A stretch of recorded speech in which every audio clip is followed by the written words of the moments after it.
এই যে ম্যাডাম, আমাকে বলছেন? এখানে তো আর কেউ নেই, আপনাকেই বলছি। আমাকে চিনতে পারছেন না? আরে আমরা ফেসবুক ফ্রেন্ড। প্রতিদিন মাঝরাতে আপনি একটা স্ট্যাটাস দেন না? আপনি ভুল করছেন, আমার কোনো ফেসবুক নেই।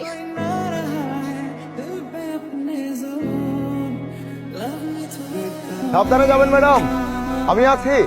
আপনার মন জয় না করে আমি এই গ্রাম ছাড়ছি না। কি ব্যাপার মরণ? এই ভাইজান ঢাকা থেকে প্রেমের টানে মধুপুরে চলে এসেছে। যে মেয়েরে ভালোবাসে ওই মেয়ের মন না জয় করে উনি যাবে না। তার মধ্যে ঢাকা থেকে আইসে আমাকে মেহমান। আপনার গেস্ট হাউসে যদি ভাইজান একটু থাকতে দিতেন। মেয়েটি কে? মধুপুর স্কুলের টিচার, নাম জ্যোতিয়া হোসেন। সেও কি আপনাকে পছন্দ করে? প্রতিদিন ব্যাগ নিয়ে চলো, গেস্ট হাউসে না, ওনাকে আমার বাড়িতে নিয়ে যাবো। আপনি এখানে? ছেলেটার থাকার কোনো জায়গা নেই, তাই নিয়ে থাকুক কয়েকদিন। যাকে তাকে বাসায় ঢুকতে দিবে? ঠিক আছে, থাকো, কিন্তু স্টোর রুমে।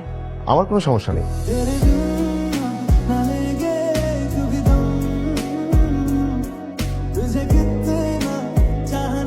ভালোবাসা কি জানো তোমরা? ভালোবাসা হচ্ছে আমাদের মনের একটা বিশেষ অনুভূতি। এখানে বিশেষ কারো প্রতি। এবার আমি আপনাদের একটা ব্যাপার জানাই, জ্যোতি ম্যাডাম উনি কিন্তু আমার বিশেষ বিশেষ বিশেষ। Good morning madam.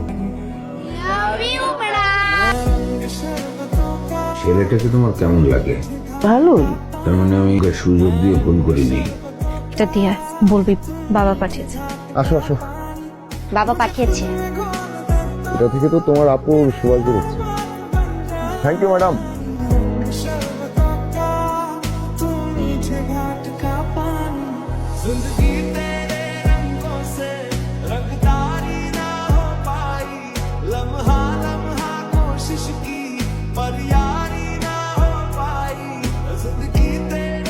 তোমার সাথে একটা কথা বলতাম। ধন্যবাদ বাবা, জ্যোতির মুখে হাসি ফুটানোর জন্য। কতদিন ওর হাসি ভরা মুখটা দেখি না।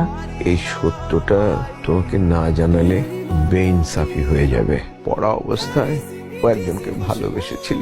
আমার মেয়েটা মানুষ আর জানোয়ারের তফাৎটা করতে পারিনি। জানোয়ারটা তার সঙ্গী সাথী সহ একদিন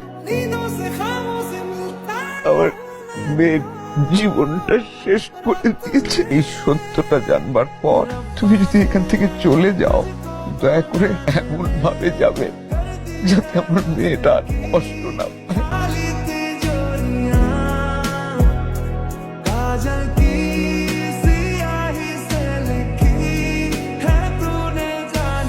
গুড মর্নিং ম্যাডাম। কোথায় ছিলেন আপনি? মরণ ভাইয়ের কাছ থেকে বাইক আনতে দিয়েছিলাম। ভাবছি আজ আপনাকে নিয়ে একটু ঘুরতে যাবো। আমার ভালো লাগছে না, আমি বাসায় যাব। আপনার সাথে আমার কিছু ইম্পর্টেন্ট কথা আছে। আমি আপনার সরলতার প্রেমে পড়ে এখানে আসছি। আপনি বুঝতে পারছেন না, আমার আমার আমার বাসায় যেতে হবে। আমি সারা জীবন আপনাকে ভালোবাসতে চাই। আপনার হাত ধরে আমি 8 মাস পাশ করতে চাই। আপনারা সবাই এক।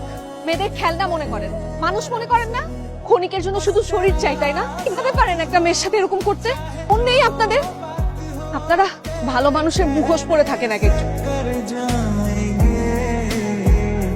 কি হচ্ছে বাবা? এই চলে গেছে। উনি কেন চলে গেলেন? ভালোবাসার মানুষের গুরুত্ব বোঝাতে।